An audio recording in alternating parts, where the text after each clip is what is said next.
청취자 여러분, 혹시 지금 스마트폰 배터리 잔량이 어떻게 되시나요?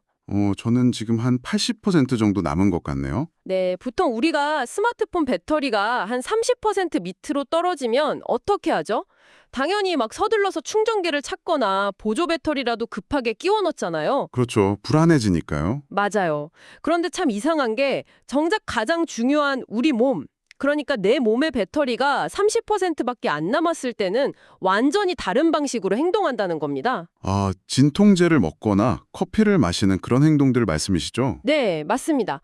근본적으로 시스템에 무슨 에러가 났는지 점검하기보다는 그냥 고농축 카페인을 들이부으면서 몸이 보내는 경고등을 강제로 꺼버리려고만 하는 거죠. 확실히 우리가 고장난 기계를 대하는 방식이랑 우리 몸을 대하는 방식 사이에는 약간 꽤 흥미로운 모순이 있습니다. 그래서 오늘 딥다이브에서는 바로 이 지점을 깊게 파고 들어보려고 합니다.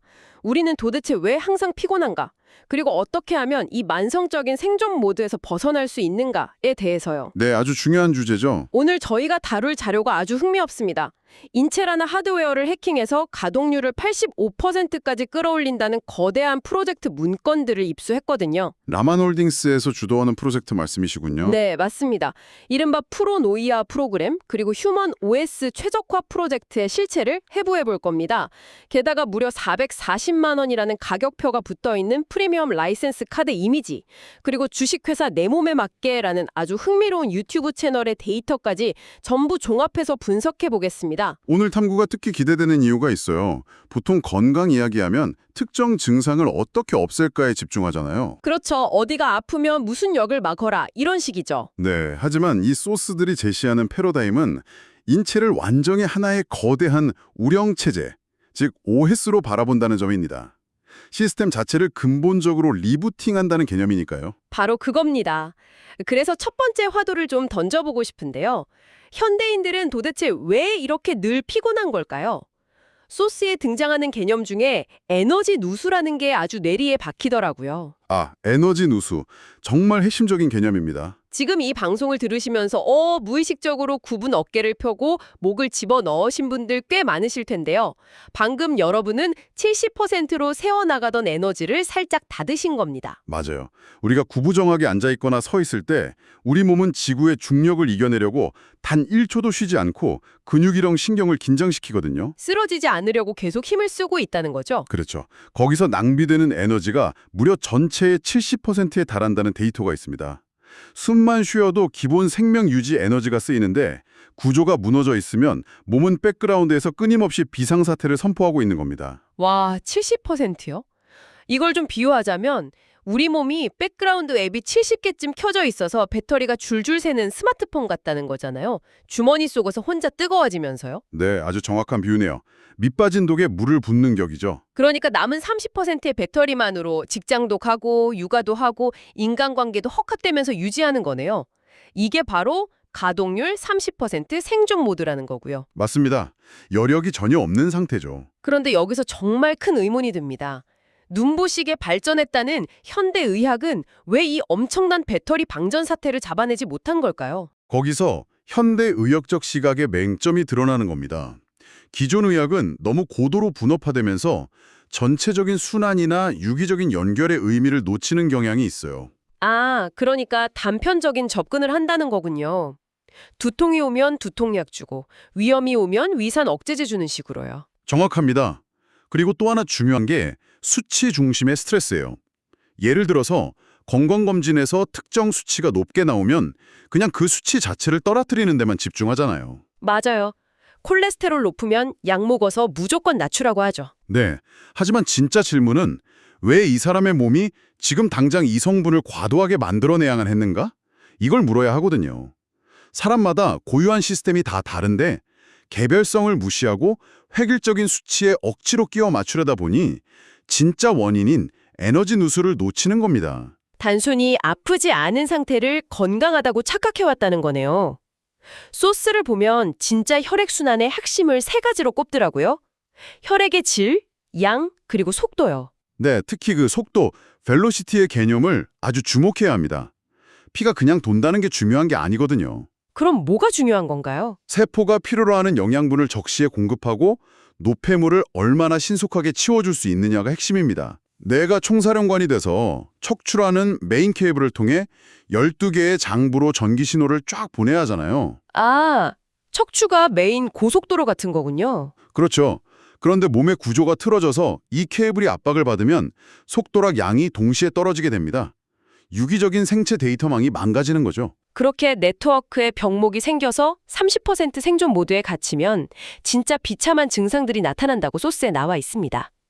남은 에너지를 생존에만 쓰니까 뇌 균형이 떨어져서 브레인 포그가 오고요. 네. 머리에 안개가 낀 것처럼 멍해지는 거죠. 그리고 자체 회복에 쓸 에너지가 아예 없으니까 면역력은 바닥을 치고 제로가 되고요. 무엇보다 고차원적인 사고나 창의성 자체가 상실돼 버린다는 게 참 무섭더라고요. 철저하게 벼랑 끝에 몰린 방어적인 상태가 되는 겁니다.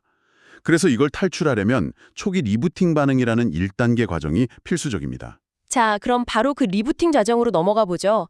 제가 소스를 보면서 정말 흥미로웠던 점, 그리고 청취자분들 입장에서 제일 의아해하실 만한 부분이 있어요. 어떤 부분이죠? 440만 원짜리 프리미엄 라이센스 카드를 결제하고 이 하이엔드 서비스를 시작했단 말이에요. 그럼 당연히 내일부터 막 에너지가 넘치고 건강해질 거라고 기대하지 않겠습니까? 보통은 그렇게 기대하죠. 비싼 돈을 냈으니까요. 그런데 갑자기 일시적으로 심한 몸살 기운이 오고 낮에도 쏟아지게 졸리고 피부 트러블이 막 나고 심지어 예전에 다쳤던 무릎이나 어깨가 다시 아파진다는 겁니다. 네, 맞아요. 그런 반응들이 보고되고 있죠. 솔직히 말해서 청취자분들 입장에서는 이거 돈 내고 더 아파지는 거 아니야? 부작용 아닌가? 이렇게 생각하실 수 있거든요. 호전 반응이라는 게 변명처럼 들리기도 하고요. 이 지점은 아주 중요한 질문을 던집니다. 우리 몸의 통증을 무조건 좋아지는 과정이라고 맹신하면 위험하죠. 하지만 세포 생물학 관점에서 뜯어보면 이게 단순한 부작용이 아니라는 걸 알 수 있습니다. 오, 과학적인 근거가 있다는 말씀이시죠? 네, 키워드는 바로 미토콘드리아입니다. 세포 안에 있는 발전소요. 가동률 30%의 생존 모드에서는 이 미토콘드리아들이 거의 휴면 상태이거나 최소 전압으로만 겨우겨우 돌아갑니다. 아, 공장 가동을 멈춰둔 거네요. 그렇죠.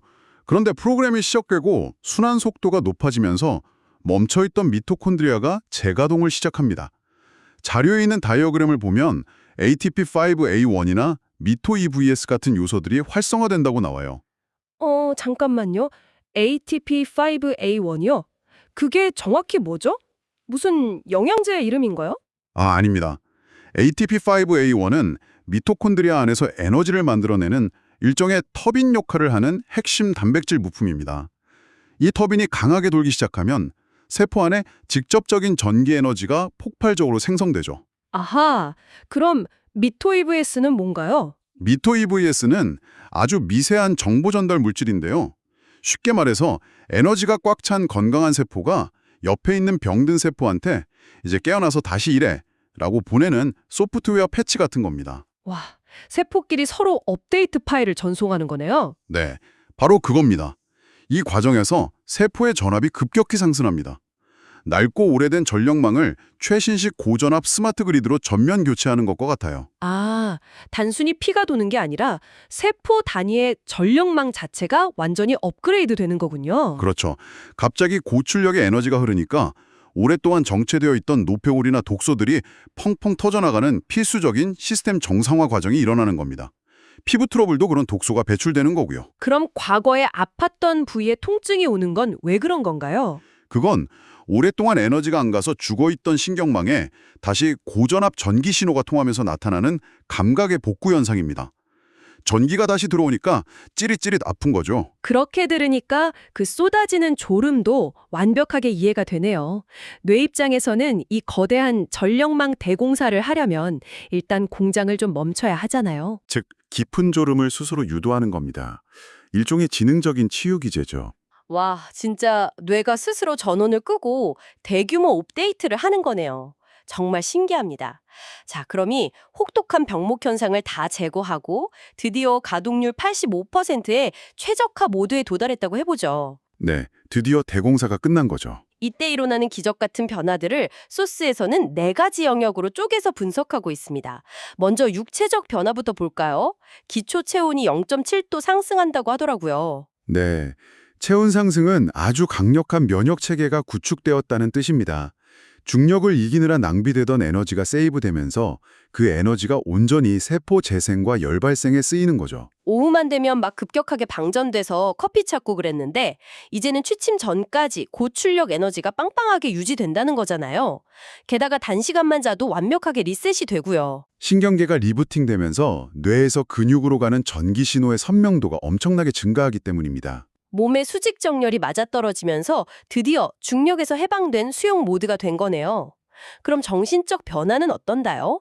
가장 먼저 브레인 포그가 거친다고 되어 있습니다. 네, 머릿속 안개가 걷히면서 면도날처럼 날카로운 판단력이 복구됩니다. 뇌의 다양성 능력이 활성화되는 거죠. 소스에서 이 프로그램 이름인 프로노이아의 진짜 의미가 여기서 나오더라고요. 보통 우리는 피곤하면 누가 나 공격하지 않을까 하는 방어적이고 폐쇄적인 파라노이아, 즉 피해망상 상태에 빠지잖아요. 그렇죠. 생존이 위협받으니까 이기적으로 변할 수밖에 없습니다. 그런데 에너지가 85%로 차오르면 온 우주가 나를 돕고 있다고 세상을 긍정적이고 확장적으로 수용하는 프로노이아 상태로 뇌 회로가 바뀐다는 거네요. 맞습니다. 신체와 정신의 에너지가 여유로워지니까요. 이게 자연스럽게 세 번째, 사회적 변화로 연결됩니다. 육체가 바뀌니까 정신이 바뀌고 정신이 바뀌니 사회적 관계가 바뀌는 거군요. 네, 내적 감정이 안정되니까 타인에게 존중받고 신뢰를 주는 아우라가 형성되어 생존 모드에 있을 때는 사이코패스적인 극단적 사고에 빠질 확률이 높지만 최적화가 되면 보편적이고 안정적인 정서를 유지하게 됩니다. 무기력한 상태에서 탈출해서 능동적인 사회 구성원이 되는 거네요. 그럼 마지막 네 번째, 영적인 변화는 뭔가요? 전문가님이 보시기에 가장 흥미로운 부분일 것 같은데요. 이 부분을 더 큰 그림이랑 연결해보면 정말 소름이 돋습니다. 저는 이걸 온탕주의 자각이라고 부르고 싶어요. 온탕주의 자각이요? 서서히 끓는 물 속의 개구리 이야기인가요? 맞습니다. 생존 모드에 오래 갇힌 사람은 자기가 불행한지도 모르고 멍하게 하루하루를 버팁니다. 서서히 물이 뜨거워지는 개구리처럼요. 그런데 미토콘드리아가 85%로 깨어나면 이 무감각 상태에서 벗어나 스스로 삶의 가치를 자각하게 됩니다. 아, 드디어 눈을 뜨는 거군요. 네, 에너지를 억지로 쥐어짜는 게 아니라 외부와 에너지를 자유롭게 수용하고 방출하는 완벽한 개방계, 즉 오픈 시스템으로 진화하는 겁니다. 개방계라는 단어가 참 인상적입니다. 고인물이 아니라 흐르는 강물이 되는 거네요. 그런데 이 놀라운 이야기들이 그냥 이론이 아니라 철저하게 현실에서 적용되고 있잖아요. 그렇죠. 당장 비즈니스로 움직이고 있으니까요. 제가 유튜브 소스 주식회사 내 몸에 맞게 채널을 보니까 1957년생 참가자의 9주간의 기적 사례가 생생하게 나오더라고요. 게다가 이 프로젝트 스케일이 무려 100억 원 이상의 투자가 들어갔다고 합니다. 유튜브 설명란에 적힌 문구 하나가 모든 걸 말해줍니다. 이제 영업이나 마케팅을 뛰어넘어 정보와 자격만으로 안정된 삶을 누릴 수 있다라는 문장이요. 아, 그 문장 저도 봤어요. 그게 어떤 의미를 가지는 건가요? 이건 단순히 병을 고치는 의료 서비스가 아닙니다. 신체 가동률을 85%로 최적화하고 그 생체 데이터를 유지하는 것 자체가 완전히 새로운 형태의 사회적이고 경제적인 자본이 될 수 있다는 걸 시사하는 겁니다. 와, 내 몸 자체가 자본이 된다고요? 네, 인간 고유의 기능을 최대화해서 온전한 삶을 산다는 프로노이아 프로그램의 핵심 가치가 결국 새로운 부와 계급을 형성하는 라이센스가 되는 거죠. 440만 원짜리 카드가 단순한 헬스장 회원권이 아니었네요. 이제 퍼즐이 다 맞춰집니다. 자, 오늘 다룬 이 방대한 소스들의 결론을 하나로 모아보겠습니다. 우리는 단지 덜 아프기 위해 사는 존재가 아닙니다. 그렇죠. 본래 인체가 발휘하게 할 85%의 잠재력을 되찾아서 육체, 정신, 사회, 영적으로 완벽히 정렬된 개방계로 살아가기 위해 설계되었다는 것. 이게 오늘 깊이 파고든 핵심이었습니다. 시스템의 에러를 찾고 온전한 나를 되찾는 아주 훌륭한 패러다임 전환이었습니다. 네, 오늘 개인의 OS 최적화에 대해 아주 심도 있게 탐구해 보았는데요.